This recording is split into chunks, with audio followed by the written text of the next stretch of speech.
সময় এগোচ্ছে মাধ্যমিক এবং উচ্চ মাধ্যমিক পরীক্ষা। তবে কি পিছিয়ে যাচ্ছে মাধ্যমিক পরীক্ষা? পর্ষদের বড় ঘোষণা, দিন পেছোচ্ছে না সময় পেছোচ্ছে?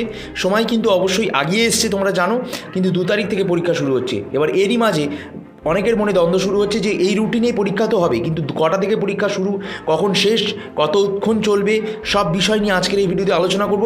প্রচুর ভিডিওটা শেয়ার করো।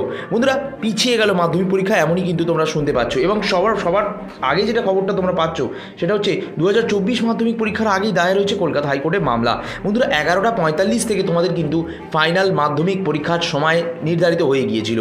11টা 45টা হঠাৎ করে এই 2-1 দিন আগেই কিন্তু নোটিফিকেশান, বিজ্ঞপ্তি দিয়ে কিন্তু চেঞ্জ করে হঠাৎ করে বলে দিল 9টা 45 নাগাদ থেকে পরীক্ষা শুরু হচ্ছে।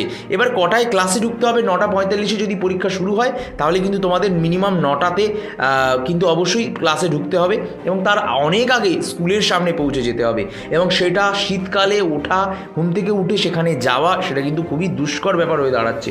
এবং এর পাশাপাশি শুধুমাত্র মাধ্যমিকের ক্ষেত্রে নয়, আমি যদি দেখে নিই যে স্যার ম্যাডামরা তারা যে ব্যবস্থাপনা করবে, প্রশ্নপত্র যে বন্টন করবে, অর্থাৎ তাদেরকে কিন্তু ভোর 6টার সময় গিয়ে প্রশ্নপত্র আনতে যেতে হবে। এবার সবার স্কুল কিন্তু সবার বাড়ির কাছে নয়, অনেকের স্কুল 1 মাইল দূরে, তো অনেকেরই স্কুল 1 মিনিট বাড়ি থেকে। তো সেই পার্থক্যটা কিন্তু সরকার বা পর্ষদের কিন্তু একেবারে বোঝা উচিত ছিল।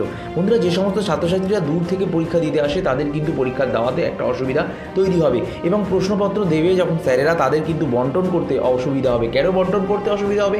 কারণ অনেক স্যার কিন্তু দূর থেকে ট্রেন ধরে, বাস ধরে এসে, জার্নি করে এসে কিন্তু পরীক্ষা নেয় এবং তারপর প্রশ্নপত্র দেয়। এবং এই প্রশ্নপত্র কিন্তু ভোর 6টার সময় তাদেরকে কিন্তু গিয়ে আনতে হবে। আর শীতকালের সকালবেলা অত ভোরে ওঠা, এটা কিন্তু চারটিখানি কথা না। আর ভোরে উঠলেও দেরি হয়ে যাওয়ার সম্ভাবনা থাকছে।